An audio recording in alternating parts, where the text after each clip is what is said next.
Hello, just for the record, this is video 2 of Taharqa, Sennacherib, Isaiah, Hezekiah. I wish to say more about these issues regarding these matters. Today I'm going to talk about this. I have done a lot of research on this and I hope to present to you some overview of what I found. As you know, William Shea and Siegfried Horn in 1966, Siegfried Horn and William Shea in 1980, also 1985, and in 1993. Four articles and more, even in ministry, presented the concept of the two campaigns of Sennacherib to Jerusalem. By the way, I'm talking to you from Sahmyook University in South Korea, and this is in front of the administrative building. They have this beautiful foot washing ceremony statue of Jesus washing someone's feet here. I think it is a very beautiful expression of the servanthood of Jesus for us. So I want to express more about the concepts that I found regarding this matter. As you know, Siegfried Horn and William Shea has presented the most cohesive and harmonious data presentation of the Egyptian, Akkadian, Greek, and Hebrew sources that we can find on the matter. Everything is harmonized. It is very simple, very direct, and very logical. It is almost that you can ask yourself, how can people still refuse to accept it? That's the big question. As far as the work is concerned, I have found a couple of things that, for example,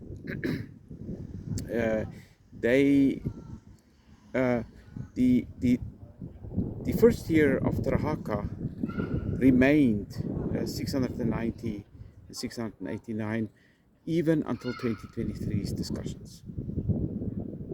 A lot of discussion went on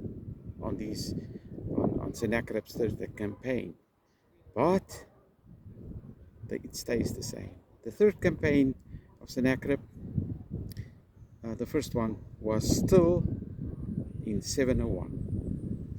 That campaign, nothing has changed really.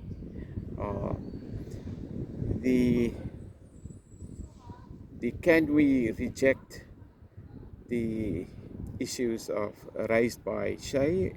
Well, if Yurco wrote an article and W.R. Gallagher in 1999 and Daniel Kahn in his discussions wrote about Shea, but they all complain about the extras that William Shea was presenting in order to just to elaborate more evidence that he thought might be conceivable for this idea, and so they complained about that.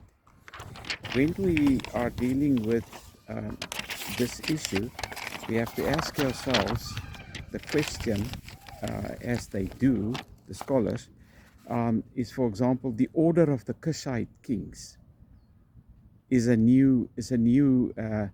totally a new paradigm since 2013, and the guy with the name of Michael Banyai was in 2013 the one who expounded the ideas that Shabataka should be before Shabaka, Shabataka should be before Shabaka, and not the traditional view of Shabaka and then Shabataka. If you look at all the evidence, if I run ahead of my evidence, I can just tell you that it remains the same. There's no difference. Their arguments is very artificial, actually, that they are giving. In many cases, I would say bluntly, it's high school mentality. It's there, if you really look at it.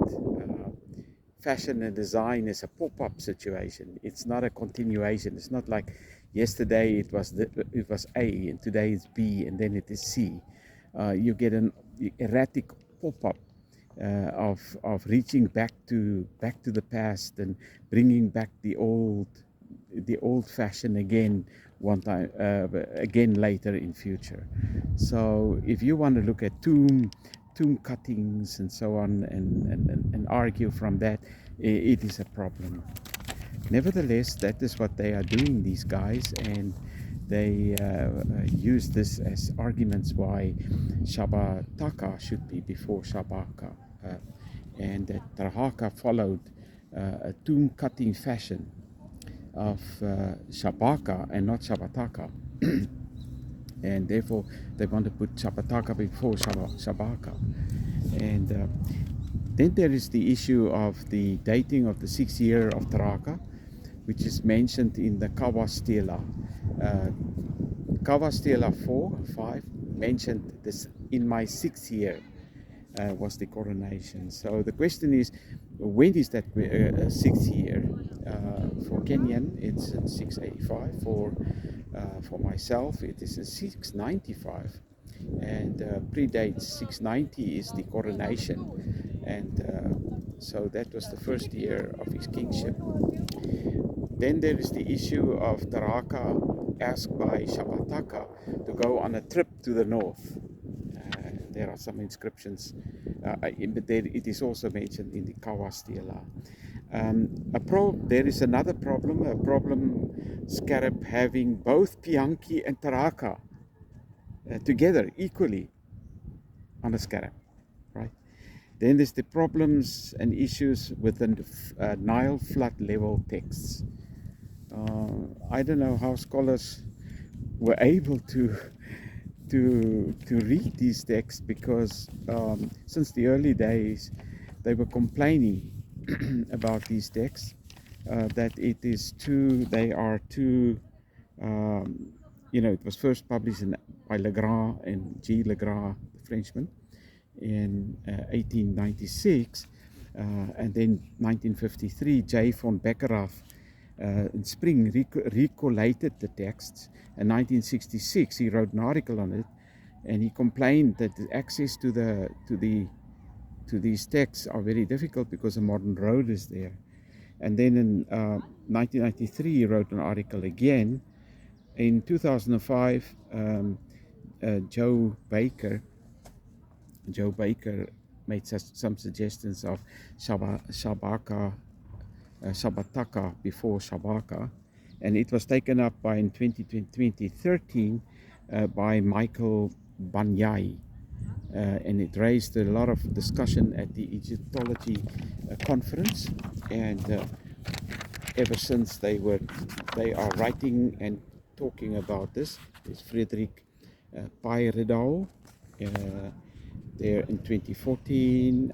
I see the name of GPF Broekman in 2015. He complained that there's sand and pebbles over it. Okay, all right. And there is 2017 again Broekman. And then in 2017 a paper. In 2016 we have Claus Jurman. He says evidence were discovered. Well, then is Karl Winkeln in 2014. But he first had the traditional view, and then later he changed his view to a neo view. And I have some questions though,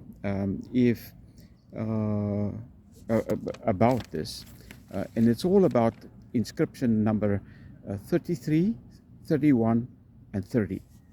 And so, anyway, the new paradigm authors all want to use this to claim that Shabataka is before Shabaka.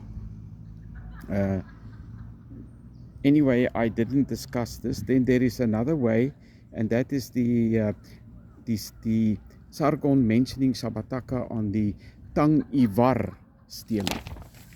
Tang-i Var stele.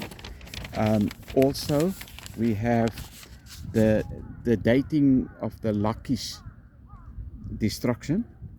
The dating of the Lachish instruction is of course a very serious. In this case, I will end here the discussion because there is the other evidence I will mention later. But there are serious consequences for the Lachish destruction dating if one discuss the two campaign theory. And I think with that I can probably stop here. I have read the Lachish publications by the archaeological team from Southern University, and the bullae was very impressive. I've looked at it. Those dots are 30, maybe calendar. It's 1 month, 30 of them. And he was an accountant, and for his brother who's in Jerusalem. And so he had authorization from his brother, his name is at the top, his own name in the bottom, giving authorization to collect the taxes for Hezekiah. And so he needs these 30 dots to keep him updated on which day he must send it. That is my theory on that. We don't have to look for filial sonship or grandfathership here. We don't need to look for that in these two bullae. A similar scarab was existing in the of Taharqa and Pianki of the same scarab. Now Pianki lived a long time before Taharqa, and so it was placed. They were both placed in equal distance on the same scarab. So we do not need to have a difference between Pianki and Taharqa. It is an authorization, official authorization scarab. It means that Taharqa can DBA, do business as Taharqa in the Pianki tribal area, because that family was now feel very good because Pianki was their hero, quote unquote. And the same authorization, the bullae from Lachish, from Elyakim and Yehasara is actually, in my opinion, Yehosara and Elyakim, that those two bullae is actually, in my opinion, the same authorization bullae, not the sonship. It's two brothers, both of them born from Hilkiah, as the other inscription clearly indicates, and I think we can live with that. And it is bringing a harmonious approach to all the data. So far, I want to stop here because we cannot go too long.